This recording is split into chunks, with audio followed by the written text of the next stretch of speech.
कहानी घर घर की ऐसी होनी चाहिए।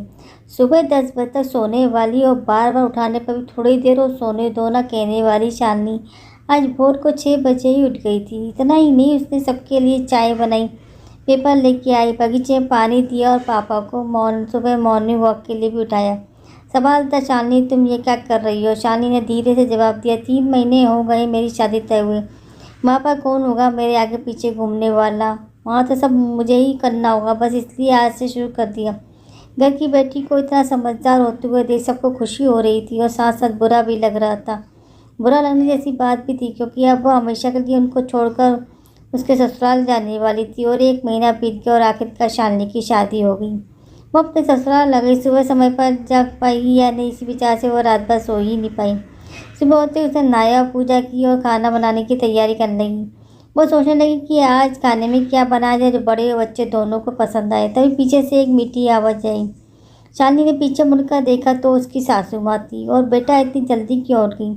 शादी की भागदौड़ में थक गई होंगी, ऊपर से घर वालों की याद भी आती होगी और मैं जानती हूँ रात को ठीक से सो भी नहीं पाई होगी।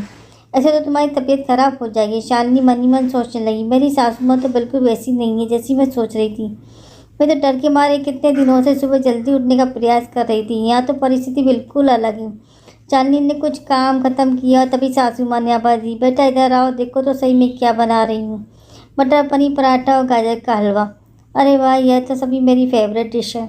शालिनी बोली। उसे तो कुछ समझ में ही नहीं आ रहा था। उसे लग रहा था जैसे यह सब सपना है। शालिनी को एहसास हुआ कि ये सपना नहीं सच है। सासू माँ ने कुछ कहा, शालिनी सुन नहीं पाई, वो थोड़ी डर गई। उसे डरा हुआ देखकर सासू माँ ने कहा, शालिनी जरा इधर तो आओ, यहाँ तो बैठो, मेरी बात ध्यान से सुनो और समझो। शादी मतलब लड़की की परीक्षा नहीं होती। तुम्हारी शादी सिर्फ मेरे बेटे से नहीं हुई। जितनी जिम्मेदारी उसकी तुम्हें खुश रखने की उतनी हम सब की है। हमने तुम्हें घर सिर्फ काम करने के लिए नहीं लाया। तुम्हें क्या क्या आता है या तुम हमारे लिए क्या कर सकती हो ये सब देखने के लिए तो बिल्कुल नहीं। और हम तुम्हारी आज़ादी भी तुमसे नहीं छीनेंगे।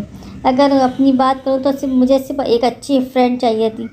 मैं बिल्कुल नहीं मानती कि बहू सुबह सुबह जल्दी उठकर पूजा पाठ करना चाहिए और मैं ये भी नहीं मानती कि बहू को बहुत अच्छा खाना पकाना आना चाहिए।